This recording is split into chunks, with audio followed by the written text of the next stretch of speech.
Hello. Dams have arguably become remarkable instruments of water resources management, and on this edition of Weekend File, we will examine the utilization of dams for socio-economic development of the nation. Good evening and welcome to the program. Nigeria has witnessed an increase in dams construction in the past 3.5 decades, with about 264 dams and combined storage capacity of 33 billion cubic meters of water for multi-purpose use. According to a global study by the World Commission on Dams, approximately 48% of dams are for irrigation and therefore contribute greatly to food production. 15% of single-purpose dams serve for domestic and industrial water supply, while about 20% of dams globally generate electricity. In Nigeria, the major and functional dams are multi-purpose dams designed to provide a range of economic, environmental, and social benefits, namely food, flood control, water supply, hydroelectric power, waste management, recreation, river navigation, wildlife habitat, and irrigation. The federal government is currently embarking on new dam projects and maintenance of existing ones. Kainji, Jebba, and Shiroro dams appear to be the most important dams in the country today, as they make huge contribution to the national grid that powers virtually all major cities in Nigeria. On Weekend File tonight, we will get to know the state of affairs of several other dams across the nation and the level of their utilization for the socio-economic development of the country. Thank you for choosing to stay with us tonight on the show. My name is Kirian Umayo, and up ahead is the news.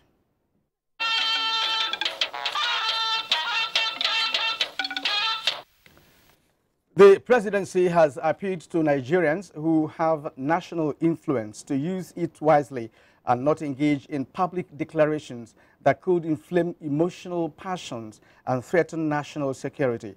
A statement by the Senior Special Assistant to the President on Media and Publicity, Garba Shehu, says the presidency is worried that criminal gangs will feel justified in defying legal, governing, and democratic institutions and authority of legitimately elected democratic government if unrestrained pronouncements are made.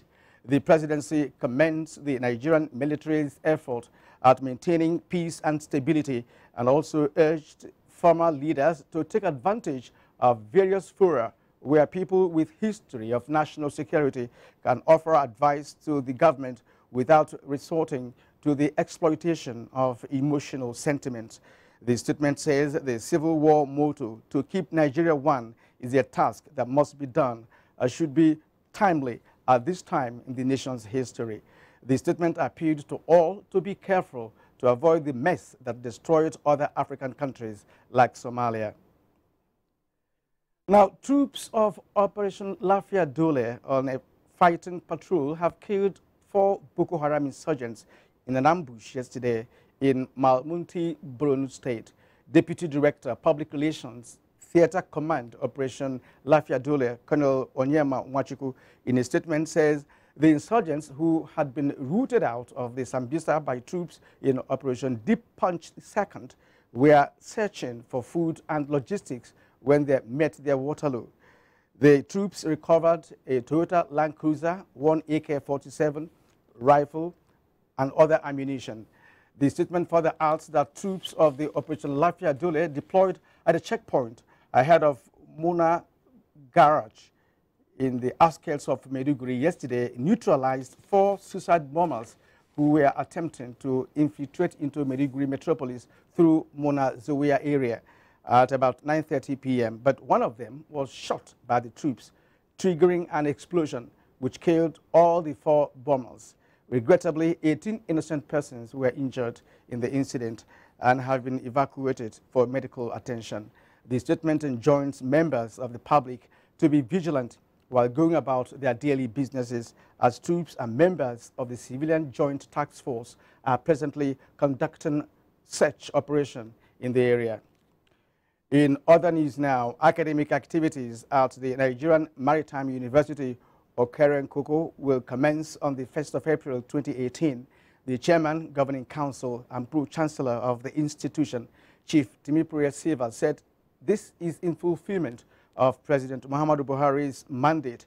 He said this after a tour of the institution and the Governing Council inaugural meeting. Eloho Abra reports. The business of the day for the Governing Council kicked off at the Palace of the Pere of Gbaramatu Kingdom, where the chairman delivered President Muhammadu Buhari's message. He has asked me to tell you that the Nigerian Maritime University of Nkoko has come to stay. The pronouncement that comes from his mouth is an excited one. The Pro-Chancellor and the Chairman of the Governing Council also led other members to inspect the facilities. We've looked at the facility. From what we've seen on ground, there is enough to take off. And the time to take more critical decisions came. The inaugural meeting by the Pro-Chancellor and the Chairman Governing Council of the Nigerian Maritime University at the takeoff site of the university. From Krute takeoff site, Elo Agbra, NTA News.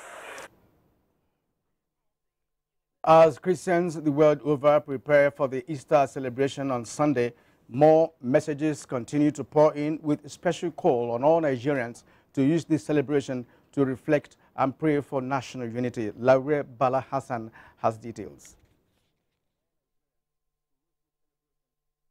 To use the occasion of the Easter to soberly reflect on the love and sacrifice as exemplified in the suffering and death and resurrection of Jesus Christ, describing the lesson as imperative for nation building.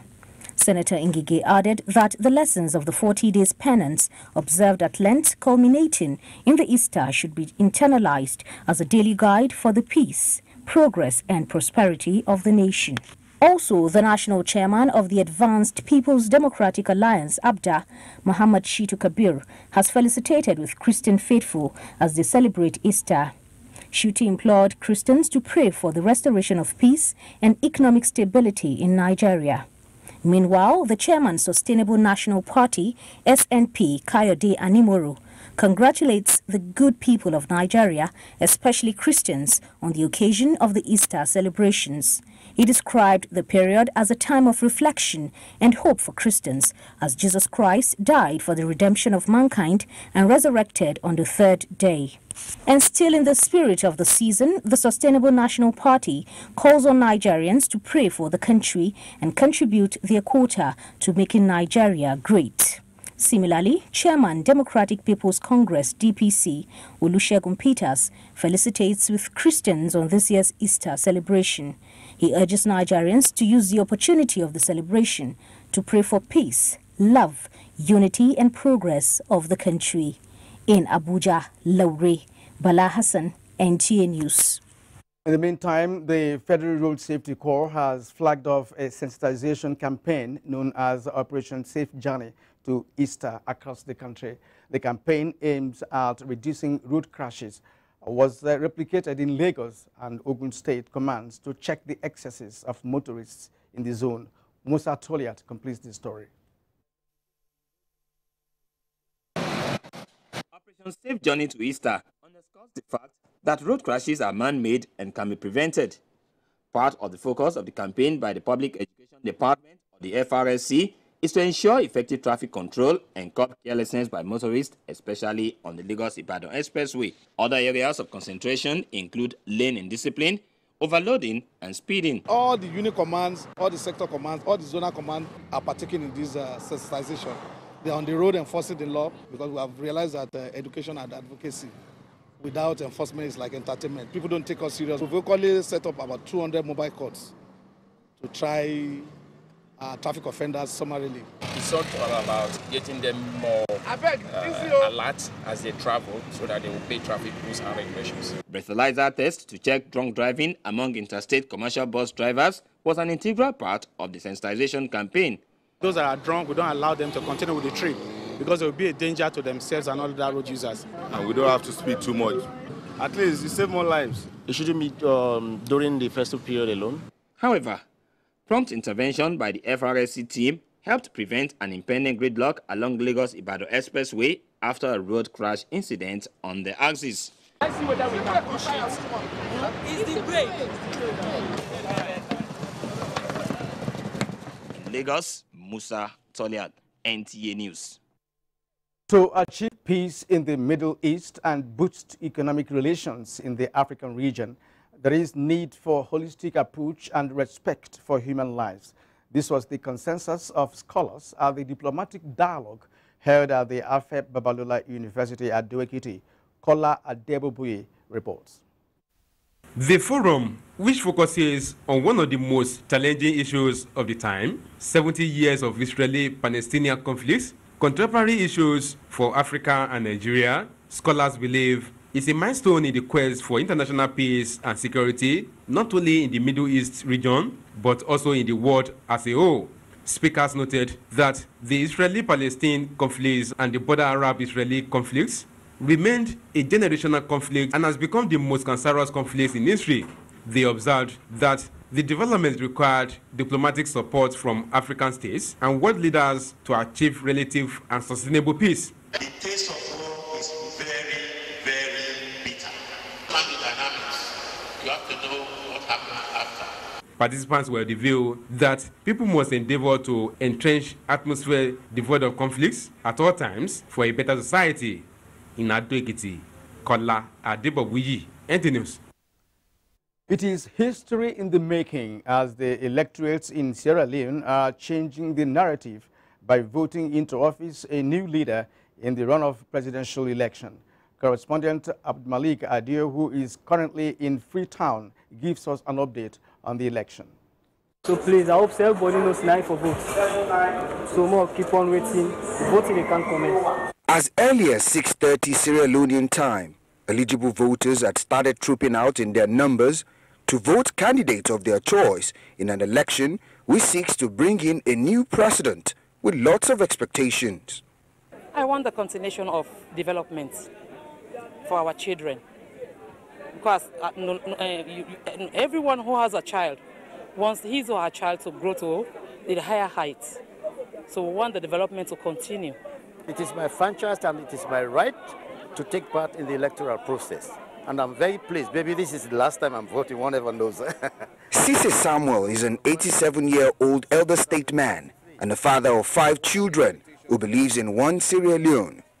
A lauded effort of the ECOWAS mission in mediating the crisis between all stakeholders as a result of what transpired at the polls. Most certainly, in the first instance, ECOWAS has been very, very helpful to this country because Sierra Leone being a member of the ECOWAS, we expected them, and they are doing it, to come in at times when we need them. And they are all over the place. We are very, very happy about the role they are playing, and we will hope and pray that they continue to play this significant mediation role which they are playing at the moment.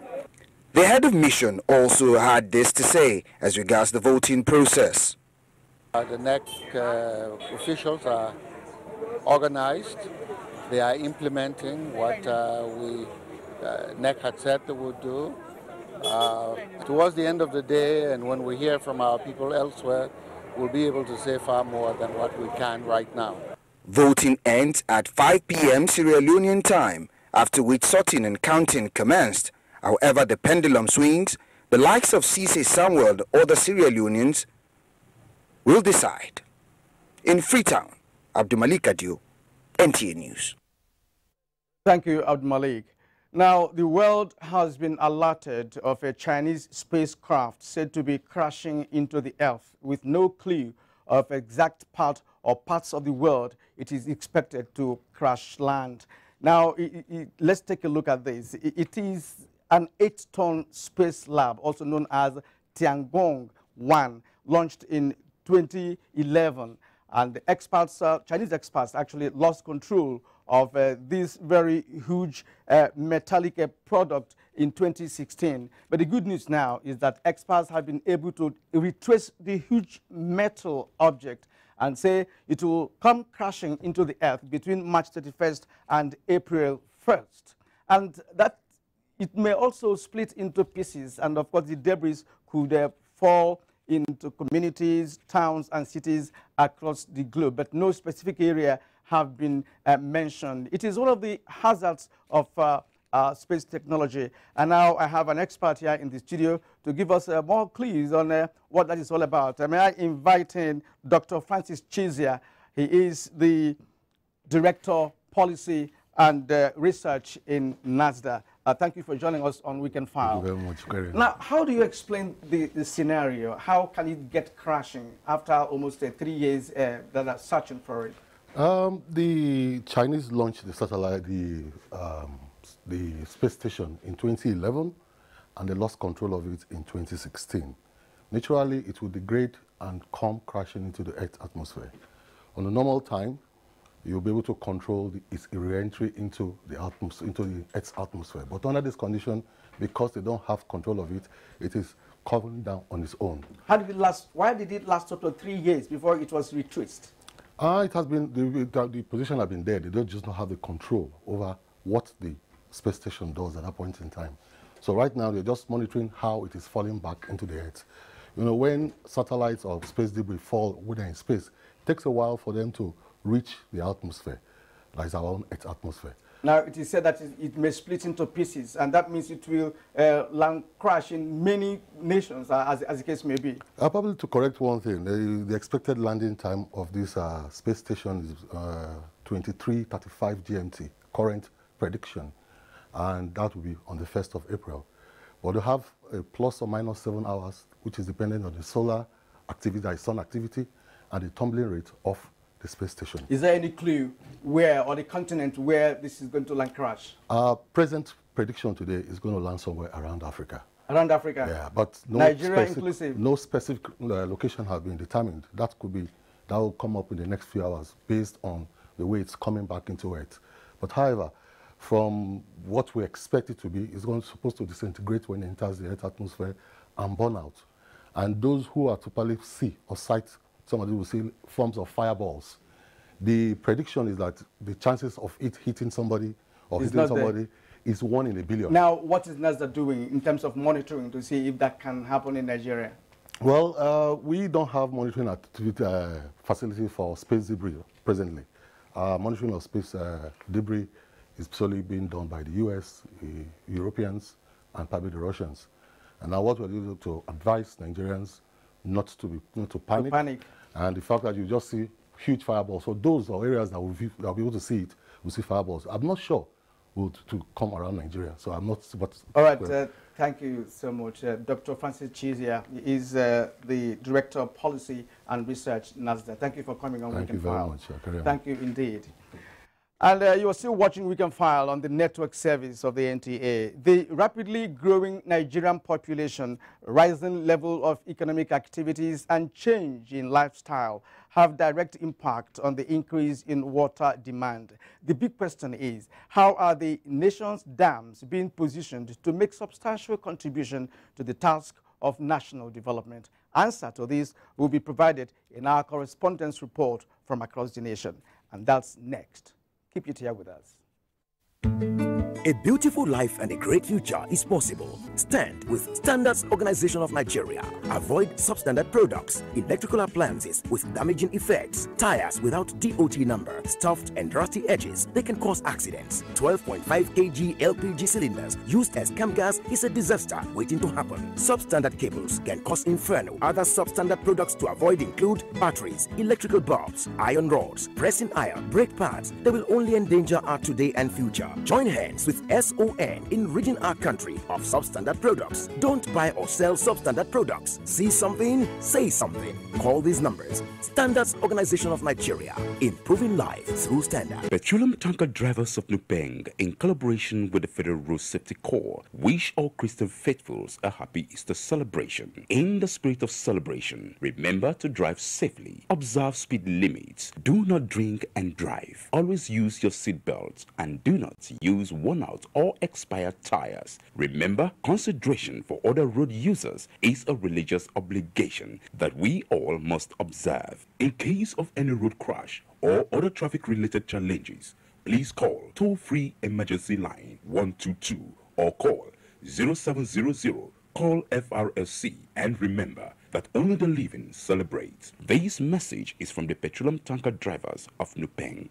Lamido of Adamawa, His Royal Highness Dr. Muhammadu Barkindo Aliyu Mustafa conferred the traditional title of Sarkin Matasa Adamawa on Barrister Aliyu Wakili Boya, Executive Chairman for Fore Local Government Area. Date 1st April 2018. Venue Lamido Fombina's Palace, Yola. Time 10 a.m. Special guest of honor His Excellency Muhammadu Umaru Jibrila Bindu, the Executive Governor Adamawa State. Royal Father of the Day, Emir of Kano, His Royal Highness Muhammadu Sanusi Lamido Sanusi II. Barrister Aliyu Sarkin Matasa and Doyen of Adamawa Youth. Announcer.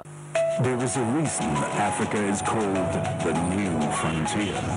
What was once potential is now an opportunity ready to be seized. Once revered for our resources, today's wealth lies in our people. People who build the cities that shape the future. People who know an idea in one place means business in another. A generation for whom technology means there are no borders, no boundaries. We are the new lions in a brave new world, kings of the urban jungle. And there's a bank that puts the world in our pocket and the future in our hands. UBA, Africa's global bank. Our Anchor Borrowers program has created an agricultural revolution. In September 2015, we imported 644,000 tons of rice, costing more than $5 million per day. By September 2017, rice imports dropped by 95% to 22,000 tons. Our maize crop has exceeded 10 million tons this year, and through our rice and maize program, we now have 12.2 million farmers. We are now the world's second largest producer of sorghum after the United States, third in millet after India, and we lead the world's production of yam and cassava.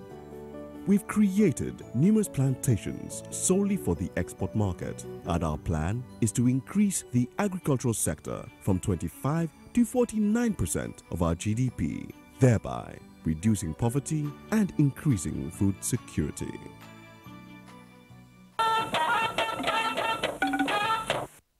You're welcome back.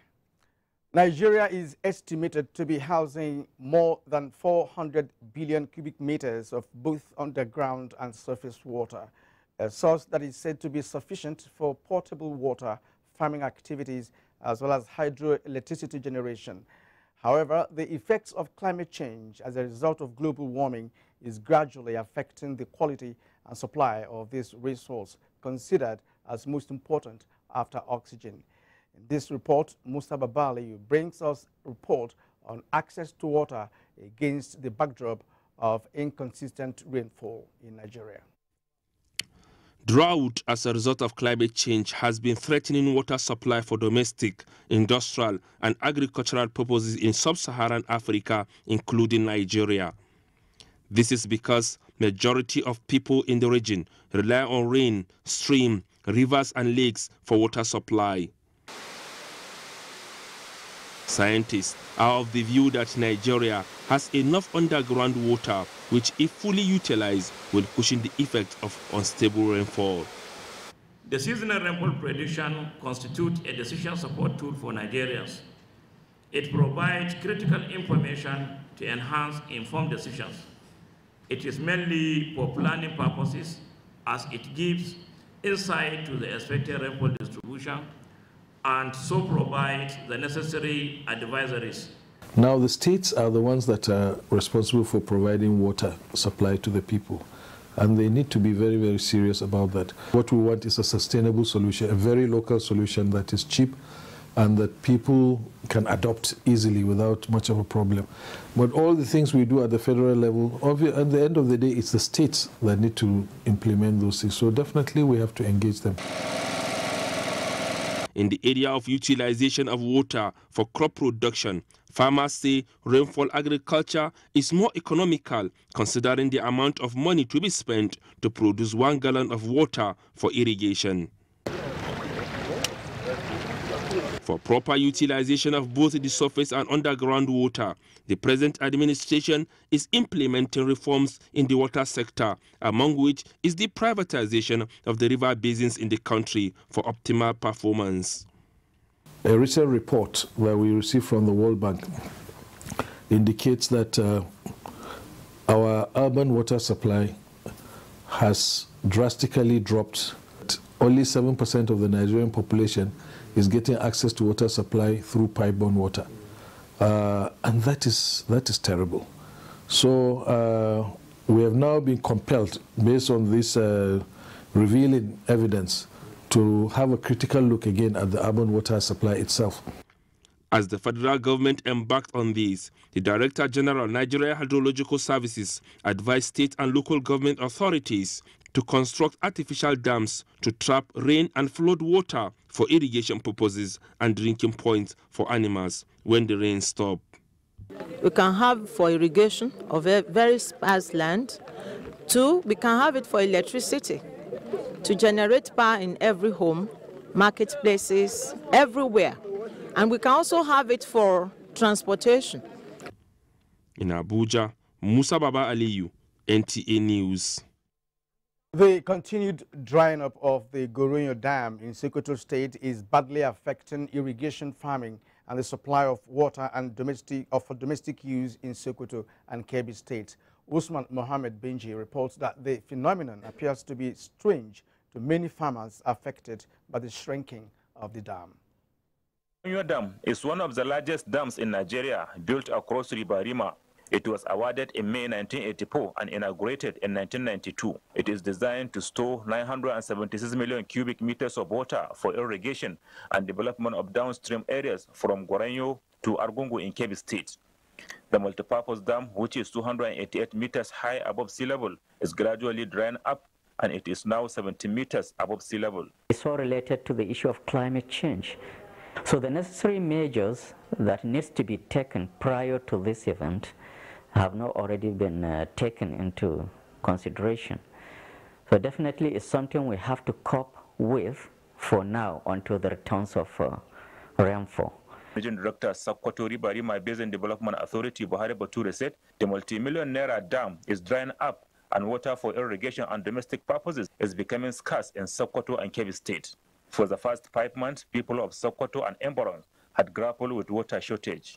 Households depend on boreholes and water from vendors at exorbitant price, but now there is significant improvement in water supply to the residents. Governor Amin Waziri Tambol, who was at Goronyo Dam to see for himself, said government will rebuild the existing broken boreholes while new ones will be constructed.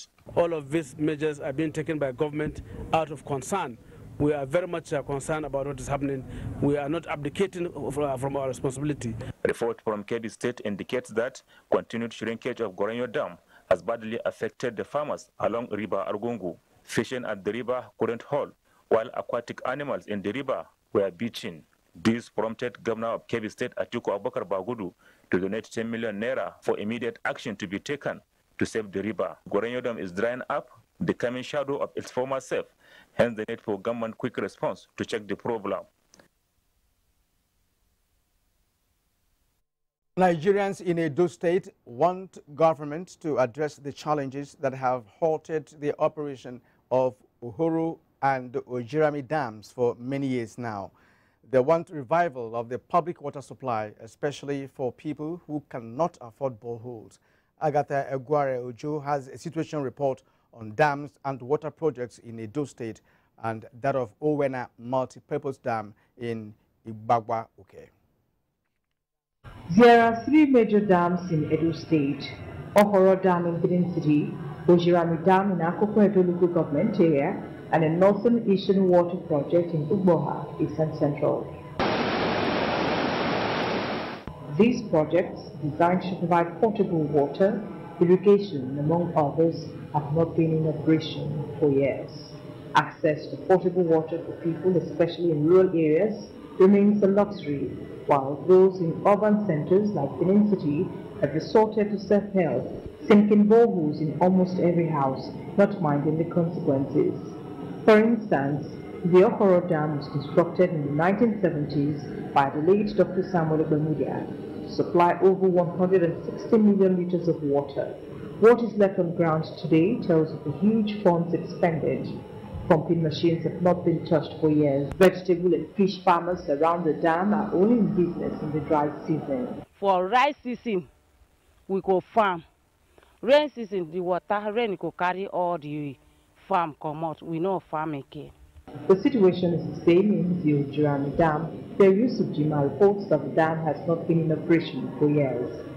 However, Calvin Ewunwaye in Edo North reports that the Northern Asian Water Project, initiated in 2005 by the federal government, is being reactivated after over 10 years of inaction, and reticulation has started in Urumi. Edo State government explains that over 1.3 billion naira earmarked for water in this year's budget is to address some of the challenges. The Owina multipurpose dam, situated in Ibaroke, according to Olubukola Aduwo in Akure, is not operating in full capacity. The water supply aspect of it, we have not been able to start using it, but the reticulation and construction of other reservoir areas, tanks in substations, are yet to be completed. The people are hopeful that the promises of the present administration will be fulfilled and public water supply will be restored in no distant time. For Weekend File, Agatha Egwarojo, NTA News. River Hadejia in Jigawa State provides means of livelihood to over 6,000 farming communities. Awal Muhammad Kazaure reports that taifa grass and siltation are the major challenges farmers are grappling with in their bid to harness the full potential of the river.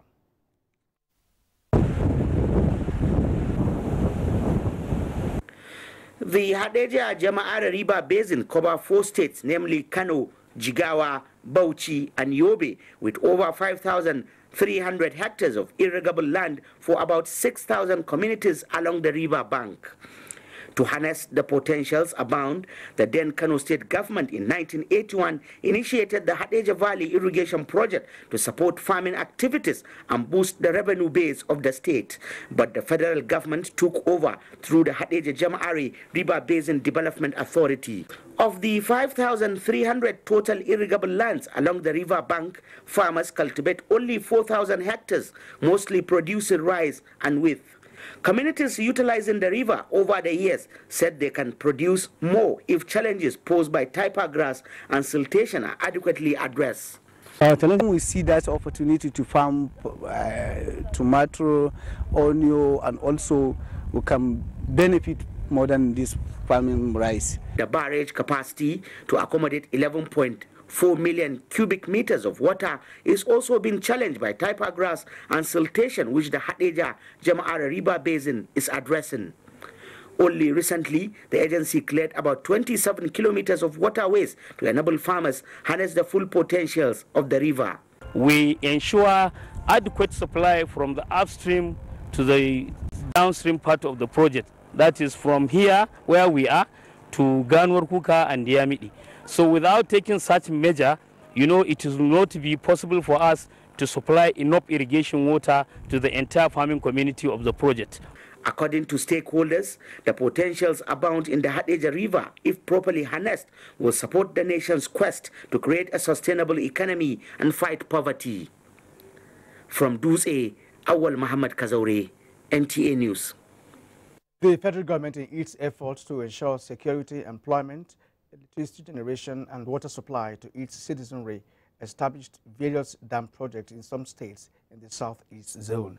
Chinayangwoye reports that while some of the projects are yet to be completed, the completed ones are functional, though lacking maintenance.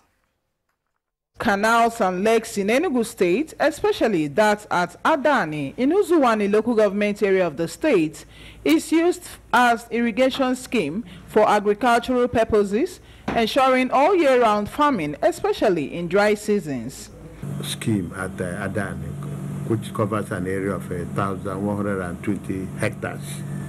The farmers now produce rice at over 3 tons per hectare. If you go towards Oduma area, they produce about 5.65 tons per hectare. So you can see years of rice have doubled and tripled because of this intervention, which had never happened in Enugu State.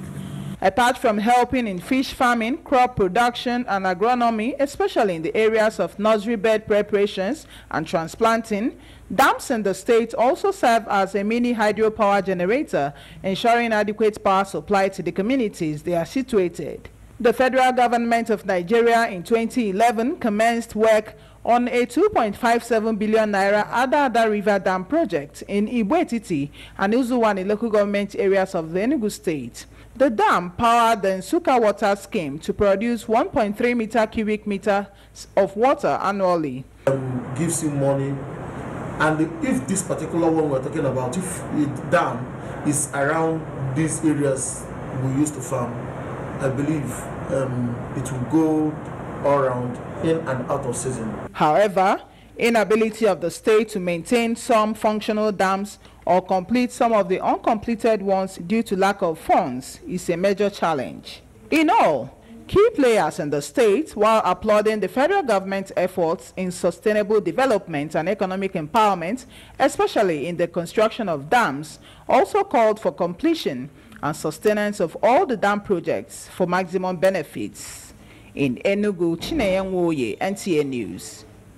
About 16,500 hectares of land have been under cultivation for irrigation purposes in Kano State under Kano River Irrigation Project designed to enhance the fortunes of farmers through food security and job creation. Yahanasa Hassan Barau reports that Kano State embarked on about 22,000 hectares of land for irrigation, but currently only 5,500 hectares are under utilization. Kano, as commercial hub of northern Nigeria, is not only known for its numerous trading activities, but also for its vast potentials, especially in irrigation agriculture. A total of 55,810 farm families are operating under the scheme, which cuts across a variety of farm produce. 55-year-old Hassan Saadu has been into irrigation farming for more than 30 years. He puts about 26 acres into cultivation to meet his economic challenges and also improve his livelihood. Malam Saadu, who produces rice, wheat and onions, says they are farming, though not without challenges, but water, which is critical to this type of farming, is available in their area. I get 100 bags of rice every year and 70 bags of onions.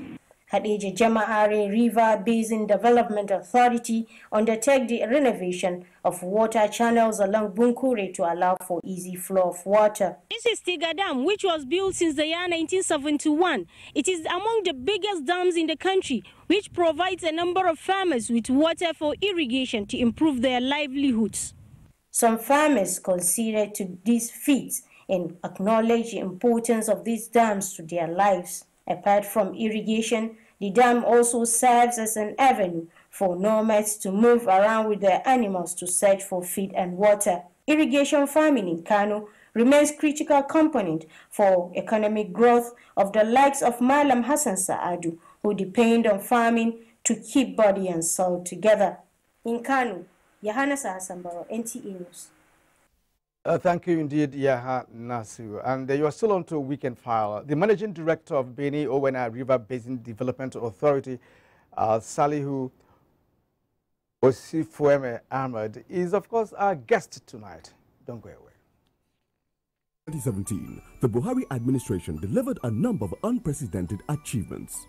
Generated power has gone up to 7,000 megawatts in 2017 from 3,000 megawatts in May 2015. More than 1.6 trillion naira has been spent on infrastructure for roads, bridges, housing, dams and railways. Nigeria moved up 24 places on the World Bank's Ease of Doing Business rankings and earned a place on the list of top 10 reformers in the world. Today, 5.2 million primary school children in 28,249 schools in 19 states are receiving a free meal daily. Our customs service recorded its highest ever revenue collection of 1 trillion naira in a single year.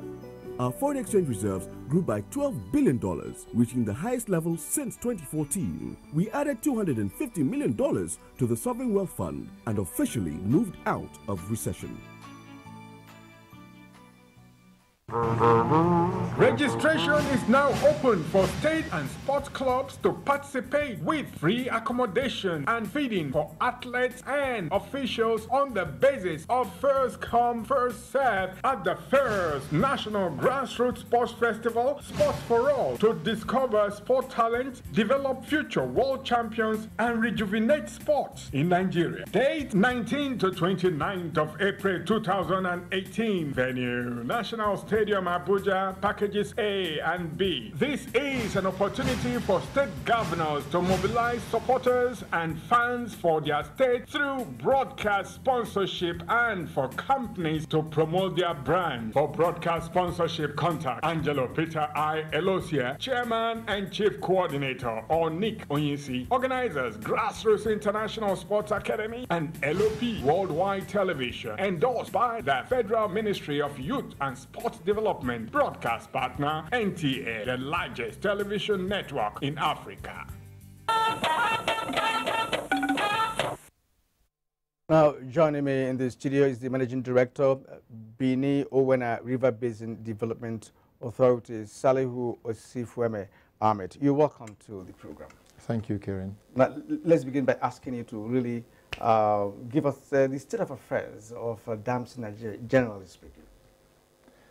Yeah, Nigeria has quite a number of dams that have been built over the years, most by the federal government of Nigeria, some by the states, and I think a few by private corporate organizations.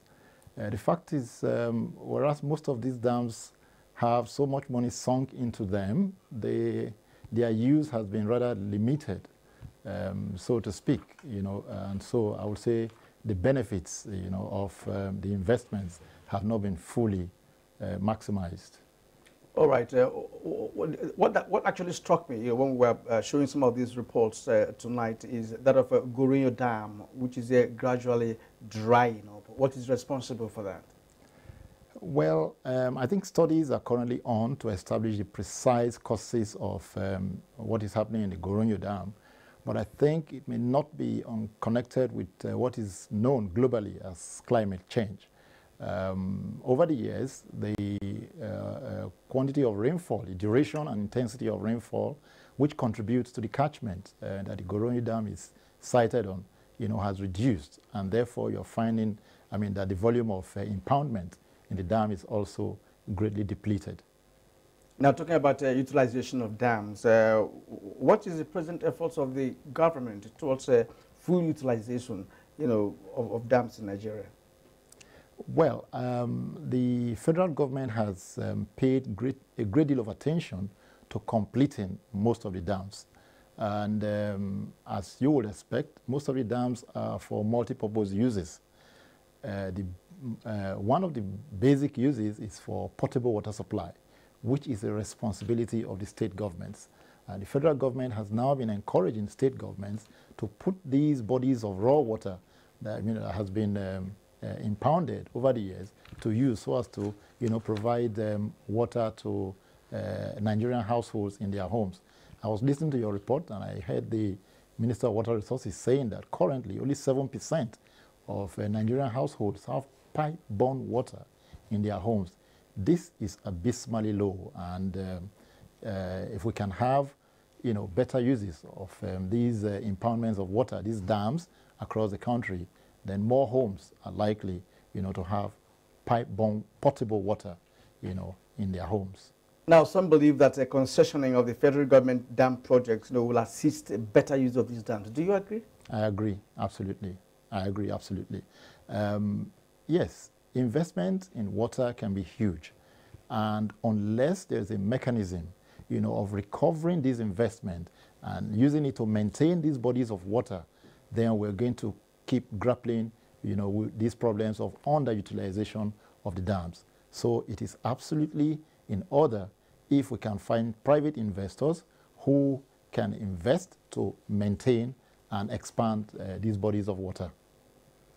From the reports that we watched, it does seem that it's only in Kano that irrigation is functioning effectively? What might be the reason?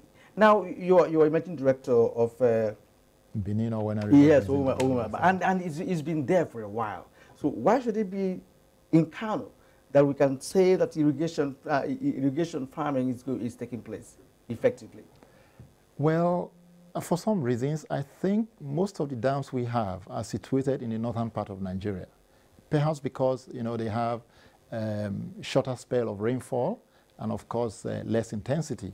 The southern states had never really prioritized the building of dams, so it's understandable. But there are dams in the southern part of the country, no doubt about it. There are. Because from the records, we have over 200 dams across the nation. 264. 264. So yes. Where are these dams? Are they all in the north? They are mostly in the north. They are mostly, a number of dams are in the south, but like I said, it's in the northern part of Nigeria that you have most of them, and you also have vast arable lands, in the northern part, which these bodies of water, these dams, service for purposes of irrigation. Kano, which you refer to as at least from the reports that we watched, yes, it's not even put into use. The vast potential that it have, for irrigation. The 5,000 hectares that you heard in that report is just, a tip of the iceberg of what the potentials of irrigable land exist in Kano. And this is the same situation we have in different states across the country, that if we can just expand, the irrigable lands, which abound, then of course we'll be making food more abundant, for our population. Now, dams in Nigeria, especially in northern part of the country, are mainly utilized for irrigation and, of course, the power generation. Now, what about domestic use? Because from the reports we also saw here, many communities who, of course, are living very close to dams do not have potable water or even water for other domestic use apart from drinking water. That's exactly the point I made earlier. That's true. Dams are built for multi-purpose uses, including, potable water supply, irrigation, hydropower, and fisheries and what have you.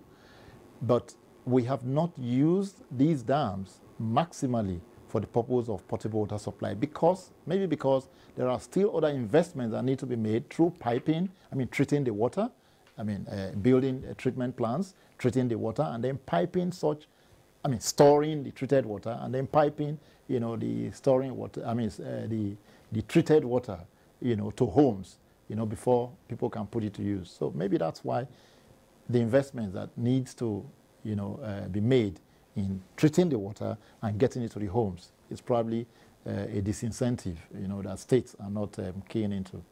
You see, you're a professional in this respect, and one would like to ask him to make a suggestion on what could be done collectively.